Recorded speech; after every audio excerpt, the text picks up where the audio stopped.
بسم اللہ الرحمن الرحیم۔ اور جس دن اللہ کے دشمن دوزخ کی طرف اکٹھے کیے جائیں گے پھر ان کی الگ الگ جماعتیں بنائی جائیں گی،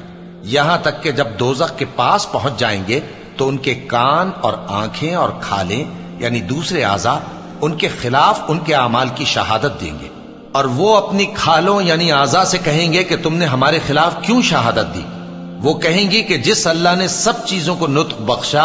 اسی نے ہم کو بھی گویائی دی،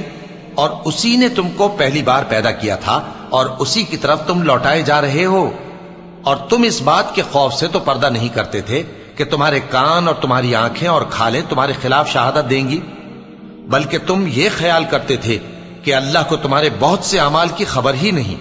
اور اسی خیال نے جو تم اپنے پروردگار کے بارے میں رکھتے تھے تم کو ہلاک کر دیا اور تم خسارہ پانے والوں میں ہو گئے۔ اب اگر یہ صبر کریں گے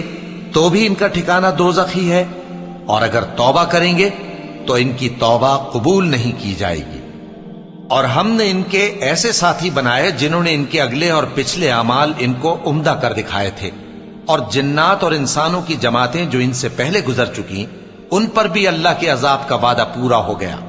بے شک یہ نقصان اٹھانے والے ہیں۔ اور کافر کہنے لگے کہ اس قرآن کو سنا ہی نہ کرو، اور جب پڑھنے لگے تو شور مچا دیا کرو تاکہ تم غالب رہو۔ سو ہم بھی کافروں کو سخت عذاب کے مزے چکھائیں گے اور ان کے برے اعمال کی جو وہ کرتے تھے سزا دیں گے۔ یہ اللہ کے دشمنوں کا بدلہ ہے یعنی دوزخ،